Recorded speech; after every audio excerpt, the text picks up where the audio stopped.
I had the chance to go see No Time to Die last night, and let me tell you what, the 25th James Bond movie is, in a word, awesome. Directed by Cary Fukunaga, Daniel Craig comes in and really just has a powerhouse performance here in his self-proclaimed final time being the character. Like, he's been very obvious this is the last time he wants to play James Bond. And he just, I think, just gives it his all. It's great to see him playing this part that really made him a household name in a way where it is like new. It feels not stale and old. He's bringing things to this character that he hasn't brought to the character before, and maybe like nobody has brought to the character before. But Daniel Craig is not the only great performance that we have in the movie. We have a ton of returning characters, and in my opinion, it's pretty much like the most fun that I have with all of them, except for Naomi Harris as Moneypenny. She doesn't do anything bad. It just isn't a movie where she has the most to do out of all of them. She is great in the part, and it's nice to be reminded after last week's performance in Venom Let There Be Carnage that, you know, she's a really good actress. Ralph Fiennes also has a lot to do in this one, bringing more nuance and depth to the character than we're used to seeing. Q, played by Ben Whishaw, is one of my favorites. I do like this interpretation of the character. I'm glad it's so different from what we had in like the older James Bond movies, and I think the fact that he's Paddington, you know, just makes me like it even more.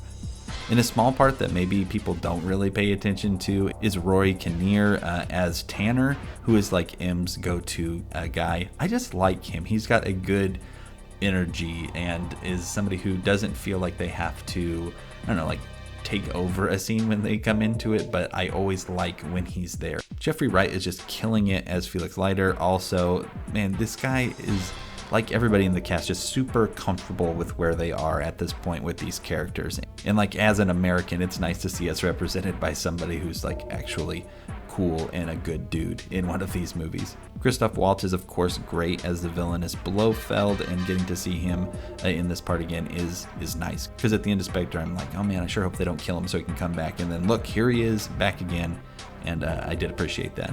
Léa Seydoux as Madeline Swan, the love interest for Bond that again is carrying over from Spectre. She does a great job at what she's supposed to do in the movie, even if just a lot of it is kind of looking sad.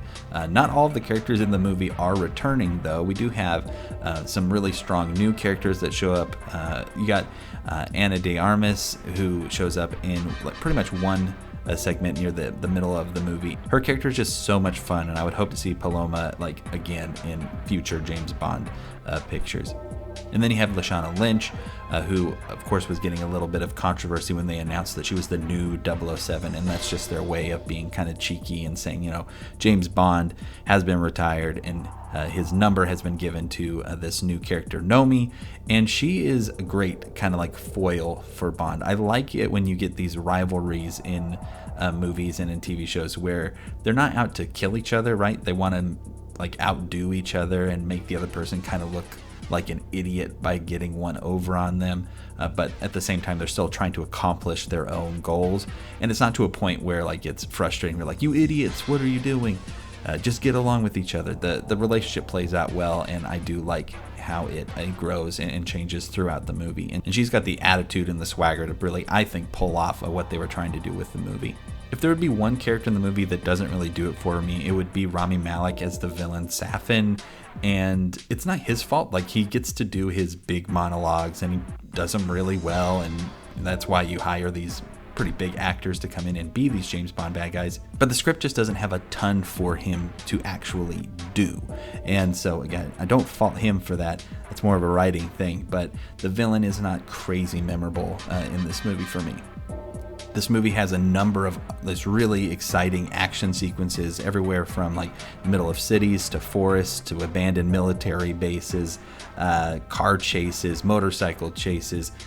It's got all of the stuff you want in a James Bond movie, and it really felt to me like a good James Bond movie when it came to the action. You felt like, you know, Bond was in control, but it didn't seem like he was like overpowered and there were no threats to him.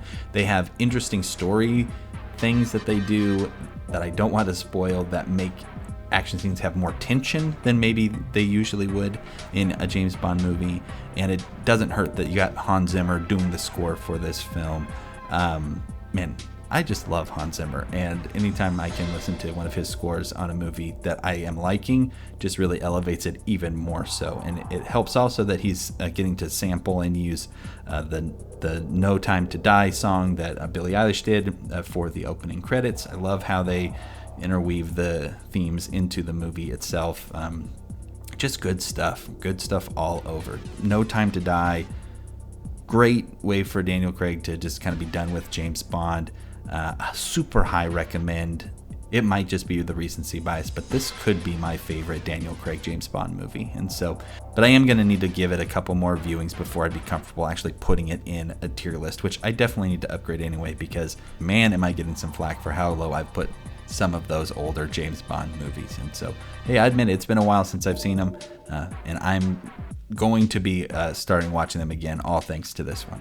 If you get a chance to go out and see the movie this weekend, hey, let me know if you've seen it already. What were some things that you liked about the movie? Did you not like it as much? Let me know in the comments below. Don't forget to like and subscribe. We'll see you next time with another video.